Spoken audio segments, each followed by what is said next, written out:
Hey, and welcome back to my channel. We're outside today because it's actually incredibly nice outside, and we'll see how long this lasts because the light's going to go down soon and 2 children are running around, so who knows what they're going to get into. But I have a lot to do. Actually, I've got soil to pack, I have plants to repot, and what else do I have? Oh yeah, did I water my, oh yeah, my husband watered my vegetables. Okay, we're good. I have a vegetable area going over here, and so I don't do vegetables. I've never done them before. Oh yeah, your cart. Oh, that's going to add to this. It's going to be awesome. That's not going to be loud at all. And we're going to take it out to, okay, cozy coop. Wow, he just threw the cozy coop. That's not going to work like that. But anyways, okay, so this is a channel where I talk about houseplants and do DIYs, and today is a bit of a houseplant care and soil making video. So if you enjoy this, make sure to subscribe, that way you can see more videos like this one. Okay, so as I said, this is a soil making. I'm actually selling this to a plant store in Mesquite, Texas. So if you are in Mesquite, Texas, Dallas area, you can go to Suburban Plants and they sell the soil mix that I'm making, which is the good soil. Hold on. And so I have made this for them, or like I make it and they sell it several times now. And so it's springtime and we're making another batch of it. I haven't made it in quite some time. And actually I have not potted up my plants because over the winter time, I ran out is what happened. And I did a video of my greenhouse, which you can see it's out of my office now. And I took all of my plants and basically what that soil was left, I just put it into my plants that needed to be potted up. But now I have 3 plants that actually need to be potted up. So it's a good time to make more soil and pot plants up. So that's what we're going to do today. Could see this going badly. Okay, I'm going to have to sit up really straight in this video to be seen. But yeah, if I get distracted easily, which I do, just bear with me. But I am packing up soil. Currently, I need to pack up soil. I have an assembly line going. Spider on that. The joys of being outside. I have an assembly line here, and we'll see how well I do with that because I'm not sure how easy this is going to be. Here comes the little one. I actually need to dump this bag. Okay, anyways, I can tell you that this consists of me getting distracted easily. It consists of orchid bark. It consists of coco coir. The one ingredient that I think is the secret key ingredient is actually tree fern fibers. And so I use New Zealand tree fern fiber. And I can't find my list. Where's my list? Where's my list, Lossie? Did I bury it somewhere? What did I do with it? Okay, I found my list. So as I was saying, tree fern fiber. So tree fern fiber I think is really what makes this soil so great, because it's super fibrous and just nutritional to your plants. And yes, he's out there. You know, the nutrition in your soil, it will diminish over time. That's why you use a fertilizer. So I do use, I think it's like superfoods or something like that. I don't know. It's a liquid fertilizer. I used to use fish emulsion all the time and haven't found no problem with that. However, the smell of it was horrible. And my family finally was like, that's enough. So I stopped using that. But yeah, I just do, well, bags are going. There's that. Okay. I just use the tree fern fiber. I think it's really great. And again, it just holds in moisture without actually holding on and becoming as dense as like peat moss and just being super compact. It dries out. It's able to dry out. All of those good things. And I'm really off because my list is in a specific order and I don't have my bags in that specific order, and it's really throwing me off right now. So hold on. Okay, I think that's good. So I just mix it right in this bag directly. And this formula just came from me testing it out. Honestly, that's all I did, is just test out what worked, what didn't work, and see what I needed more of. And so for some plants, that might not be awesome. I don't know. Alocasia, this is not really the mix for that, honestly. But it is for aeroids. So for, you know, it's great for where, man, I really probably can't do this while I talk. It's great for philodendron, monstera, anthurium. Honestly, I have my calathea in it, and they seem to do just fine. You would think that it would dry out because it is a soilless mix, so it has no peat moss or anything like that. However, they have successfully thrived in there and done just fine. So not really sure. Okay, here's that one done. One bag down, 11 more to go.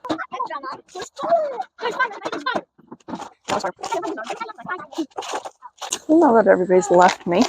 The one thing that the soil mix like that I would think about or rethink is it has perlite in it, because perlite is a good aeration, but it's so dusty. If you saw that, I don't know if that picked it up. It's so dusty, and I don't like that dust and breathing it in. It's not awesome, but I have seen people put or buy, what do you call it? Like smokeless, what do you call it? Dustless, there you go, perlite. I think that would be interesting. Don't know if that's works or if it truly is dustless. Oh yeah, I did have at one point in my very initial like prototype, I would say, of the soil mix, because I started doing this for my own plants and then I started selling it on my Etsy shop. I had sand and I hated that. Okay, I really hated that. I did not like that. I've seen a lot of people use it. Sand or like the bonsai rock, just not for me, not my cup of tea. It's too compact, really messy, and just found no benefit to it. So I removed that from my mix. That and again, there was like a specific bonsai rock, and I'm wondering if it was like similar to the, what do you call it? The, like, if you grow your plants, hydroponics growings, I don't even know what it's called. What's that called? Growing. Okay, 3 bags down, and then maybe I can think and speak on camera. Okay, I'm not even halfway done, and I'm already like, is there a better system for this? Also, if you are new here, the sun, I am a Jesus believer, and that is part of my channel as well, but every good soil bag gets a gospel message, because I just feel like that's important. Obviously, not only selling soil, like good soil to your plants, but I want the good soil for your life too. And so that is where my good soil comes from. It's out of Luke 8, and it talks about, well, it's Jesus talking about how you can plant yourself in different soils, but there's only one good soil, and that is planted in Him. And so that is what I based my entire soil around. And so that's in there as well, explaining like what the good soil is out of Luke 8. And I don't know why I know why I'm sharing that, but it's something I've been trying to figure out how to work into my channel more, because I started out just doing plant stuff, and now I feel like, well, it is about faith. That's the first and foremost point, and I'm probably just talking out loud at this point, and that's quite all right. But I'm trying to figure out how to be a better balance and how to share that better. I'm a kind of a closed off person, if I'm being honest, and I'm not the easiest to talk to. I'm just very introverted. If anybody else out there is like that, welcome. You are welcome here. And so it's kind of hard for me to share, because I have 2 speeds, and maybe somebody else again will have it. I either overshare and I will tell you everything because I just don't care. You can look at me like I'm a psycho, but I will tell you. If you want to know, I'll tell you. But I also then I'm just like, oh, I don't know what to share. I'm always like, well, does God really want me to say that or share that? And kind of going back and figuring out, well, what should I really share? But the one thing, yeah, about my soils is like, I do want to share that, because a child just fell down. Oh, we're all surviving. And the son, he's hurt. He doesn't want to. But anyways, trying to find that balance and figure out, what should I share? What do I want to share? To say is, if you have any questions or want to know more about God, I'd be curious to hear your thoughts. Yeah, I can understand if I'm opening a can of worms and people are gonna be mean, and that's quite all right. I've had people be that way to me, and I'm not too concerned about it, because if there's one thing I know that it's not my job to save somebody. It's not my job to give them salvation. It's just my job to share and to tell them about Jesus. And so that's exactly what I'm doing. And this is how I can do it because I love plants. So I can always talk about plants and I can always talk about Jesus. And that's just a very good combination for me. So that is what I am trying to do with this soil mix. But I would be curious to know, if you see this video, what questions do you have? What are your thoughts? Again, I can understand if this sparks, your curiosity. I'm okay with that. But it's just something that I'm trying to figure out how to better serve and better share, I guess. So I would be curious to know your comments. Okay, I feel like now I've got an assembly line because gosh, the coughing's. Anyways, okay, so I've figured this out, okay? I've got a system. So I've done one layer of things. Now I'm going to move on to the next layer of things because the sun is going down and I got to get through this faster. So now I can go 1, 2, and now we're cooking. But if you are not new here, you will have heard me talk about how you did, cool job, good job, how I have done verses of the month with my son. So I homeschool him. If you don't know that, I do homeschool him. I've been homeschooling him the last 2 years. It was always part of my plan. I just wanted to.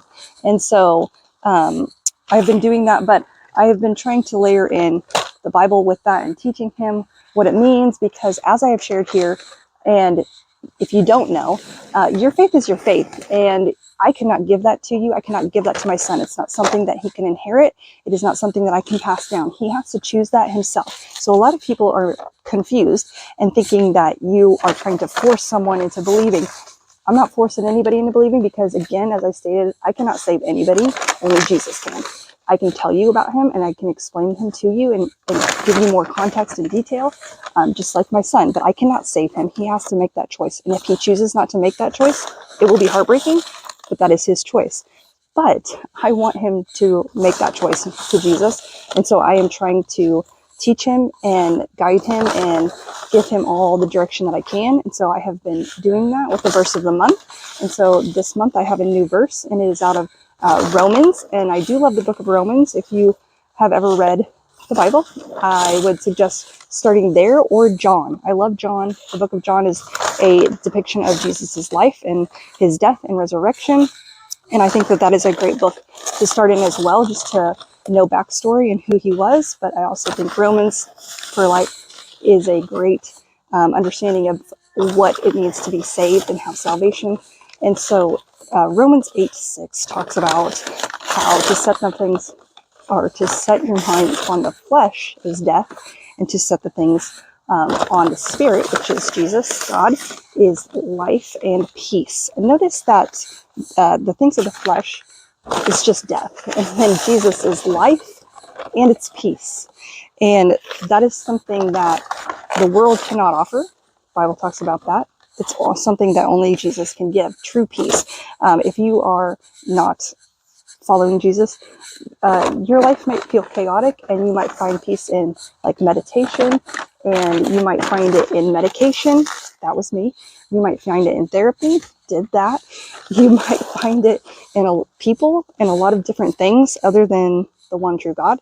And it can lead to emptiness, confusion, and chaos in your life. And so this verse talks about that, the difference. And so out of Galatians 5, you can actually see a list of the things that are of the flesh. Paul, again, wrote that book, and he is talking about all of the things that are of the world and the fleshly desires of the world, and then all of the things that are of the spirit, which is love, joy, peace, patience, kindness, goodness, gentleness, faithfulness, and self-control. And so all of those things come from a relationship with Christ. And, you know, I can tell you that I've met plenty of people and heard their testimonies thinking that they've had it together, and that they were doing all of these things and taking self-care and all of that good stuff that you hear nowadays, reading all the self-help books. And truly, when they gave their life to Jesus, that it all just began to calm down and actually become peaceful. because with God, you don't have to worry. But that's the good thing. I'm a worrier. I'm an anxious person by nature. And so with God, I don't have to. I used to have major panic attacks. And you can ask my husband, but panic attacks and just anxiety out the wazoo for things that I could not control. And I'm telling you, all the self-help books, all of the things could not deal with the amount of anxiety that I felt. But Jesus could, and that's the miraculous thing. It's like, truly, I wish I could like showcase my personality prior and after, because it's a night and day difference. And I mean, I felt it. And so I'm just a testament. You broke it? How did you break the tree?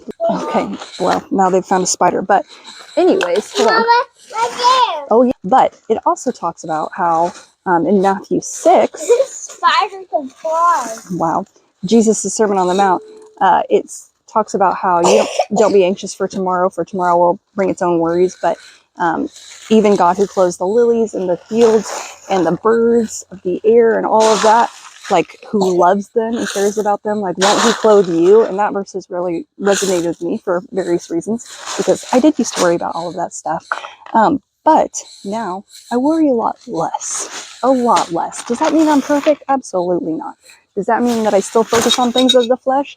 Yes, because we are sinful people, as we hear in Romans 3:23. For we have all sinned and fallen short of the glory of God, but are justified by his grace as a gift through the redemption that is in Christ Jesus. And that was actually our verse last year as well. And so just going through those verses and teaching him what it means to trust in God, to have salvation in him, and to just put all of your trust and your faith in him. I mean, sometimes people ask, like, why do you have faith in Jesus? I just think, why not? Like, what is so bad about just saying where you are right now? If you're like on the verge of believing or not believing, just saying, God, show me. And just like each day, just God, show me. If you're there, just show me. I mean, I have known people to do that, like truly do that, and have been transformed by it. We're even called to do that in our daily lives as believers, to call on God every day and just say, God, show me where you're at. What do I need to do? What are you doing? What are you up to? And just start looking for him, because he is in everything and he is all things. Just instilling that in him, down right there. And it is amazing, because while he acts like that, there have been times that he'll do stuff and say things to people that I'm just like, I wonder what God's doing. And like, I think that, we're all supposed to come to him like children, because children have childlike faith. But it has been really interesting to see like how he acts and what he says, because I will never forget, like, one time we were in Lowe's, and again, I'm a very introverted person, and we were getting something, and this lady already didn't look like she was having a good day. And should I have said something? Yes. But instead, my child decided to, and he wanted to ask her name. And so she looked shocked, and she told him her name, and then just went about checking us out.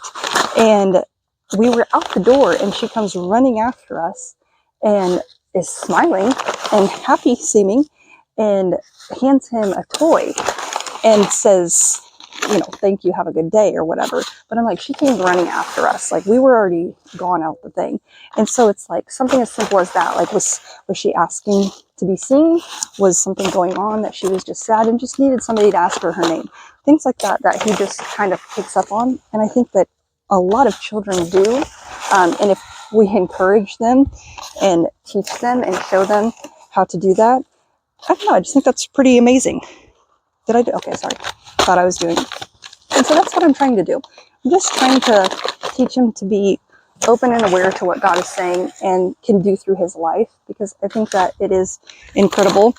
And I think that in order to have a happy life and peace-filled life, that you do need Jesus, because I just can't imagine any other way. Now that I know, and it's just like, I just can't fathom and can't explain it, but I truly just don't know how I would survive on a daily basis without it. And so I know there are a lot of other faiths out there. There are a lot of false faiths that you can do it, guess what? Well, the Bible tells us that we cannot do anything in our own strength, only through Christ who strengthens us. And I truly believe that, because everything that comes out of my person, like everything that I try to do on my own, and trust me, it's been a lot, has failed miserably. And that's not just like oh, you didn't motivate yourself enough, or you didn't, read all the self-help books or whatever. It's just like, no, that's not what I was supposed to do. I wanted to do it as a person. The fleshly stuff inside of me wanted to do it, and it just didn't work out, because that's not what God wanted to do. That wasn't his life and peace for my life. And so just to share that, I don't know, bit of encouragement. I do have like coloring sheets, so if you do have young kids who like to color, I have coloring sheets and handwriting sheets that you can download on my website and teach to them. I will be I was amazed, actually, because he started learning scripture 3 years ago. So when he was 5, and I didn't think he could do it. Okay, I'll be honest. I didn't think he could do it. And it turns out he could do it. And I was pretty impressed. So I was like, okay, you can do it. We're going to do it. So that's what we have been doing. Okay, so I got all those bags mixed and ready to go. Now I can actually mix my mixture for my own plants, because that is what I need to do next. And thankfully I don't need much, because I'm just potting them up. But each of this mixture has a gallon worth of soilless soil mix. And so I'm hoping that that will be enough for what I need, but we'll see. I also just realized that my drink is sitting right here, and it's going to have perlite dust all in it. I'm just going through this really fast. I've been using this mixture for going on 3 years now, and my plants have done really well. I've also noticed that there are minimal fungus gnat issues that I am having, which is awesome, because that's really obnoxious and half of the battle sometimes when you have so many plants. But I've been pleasantly surprised that I've not had any issues like that with this soil mix. Now I do let it dry all the way out, just like I normally, would for plants in soil. Okay, so this is what the soilless soil mix looks like. There's a lot of perlite on top, sorry. Ugh. But that's what it looks like. Okay, did I do that? I did that. So first plant up is this pothos. What? Philodendron neon. I actually love this plant. It's one of my favorites. And so I'm going to see about putting it in this pot here. Honestly, it grows so fast. And so, I don't know. It might need a bigger pot, because I've just repotted this. And we'll see. Look at those roots. Look at those roots. It was all like not enough space. So I'm going to put that in here. I don't know. It still just might not be enough. But I need another pot. So we're going to go with it, because pothos don't mind, or gosh, philodendron don't mind. I think I put too much perlite in here. Philodendron don't mind to be a little root bound sometimes. Especially these plants, like this vining plant. Super simple, mellow guy. So I'll just put him in that and call it good. And if he grows it, it's fine. I'll get another one. Then I got these new pots from Walmart. Hold on. Got a lot going on now. They have a new pot collection at Walmart. It's really cute. So it's by Mainstays, and they're these self-watering planters. But I am not going to use them as that, because I just kind of think they're pretty. Ooh, windy.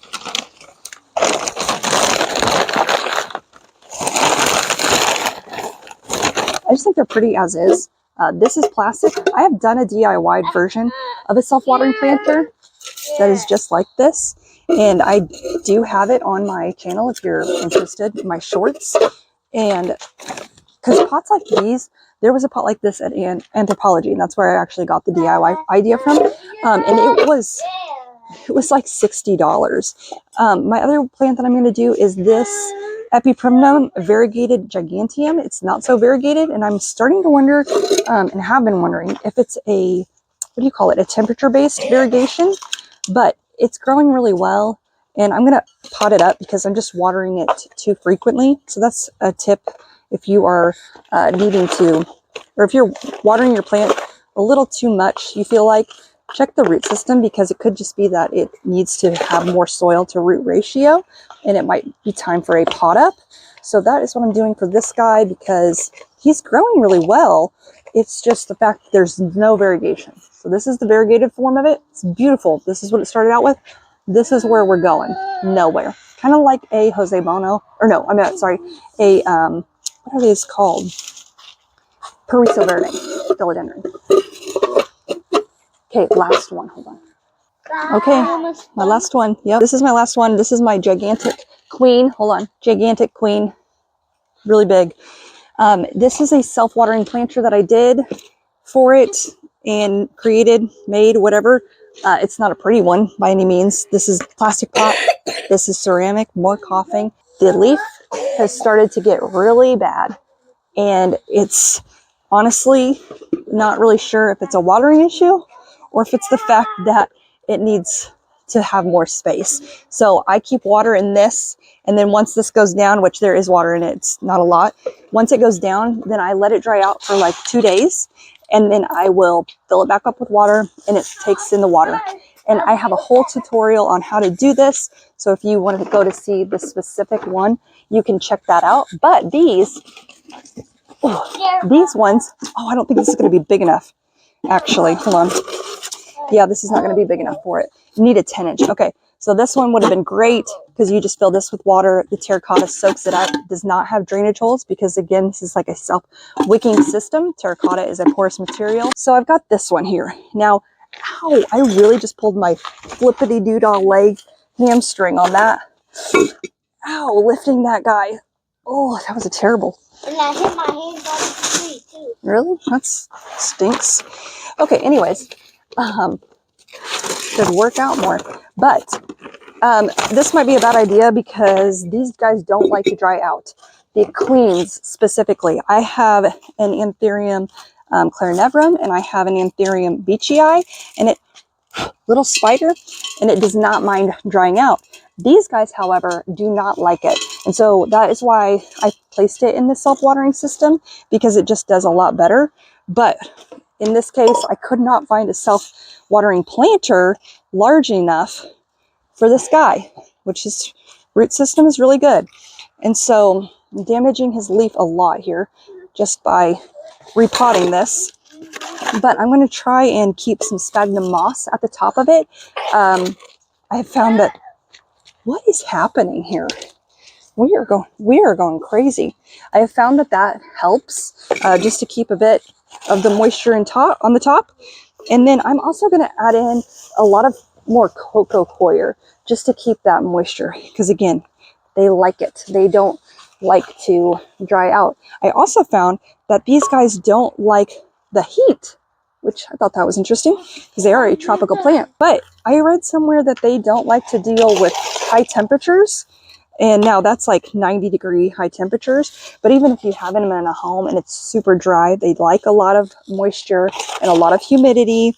And I don't give it that. I've had this plant for 2.5 years now, and it's been okay. But then again, you really have to watch your watering and have to watch it when it needs to be repotted. Otherwise, you're going to stress it out, and it's just not going to fare well. So I'm going to keep this in this terracotta planter. We will see how it does. If it starts to deteriorate, then I will think about, I don't know, purchasing a $70 self-watering planter on Amazon, because that's what they are costing. And I just think that that's kind of crazy, but I guess people do it, and I just can't imagine doing that. So it probably, if it can't survive this, it will just not survive. And I do have a smaller one. But yeah, that's this guy. We'll see how it goes. It does have a new leaf coming out in here, forming, and we'll just check back on it. Oh my gosh, it's really heavy now. And I'm gonna have to figure out where to put it because it was on top of the shelf. And I don't know that this is gonna hold it. It's really heavy. Anyways, that was my long, chaotic repot, creating soil, and devotional time with me. So if you enjoyed this, make sure to comment below all of your thoughts or questions, and be sure to subscribe, and we'll see you next time.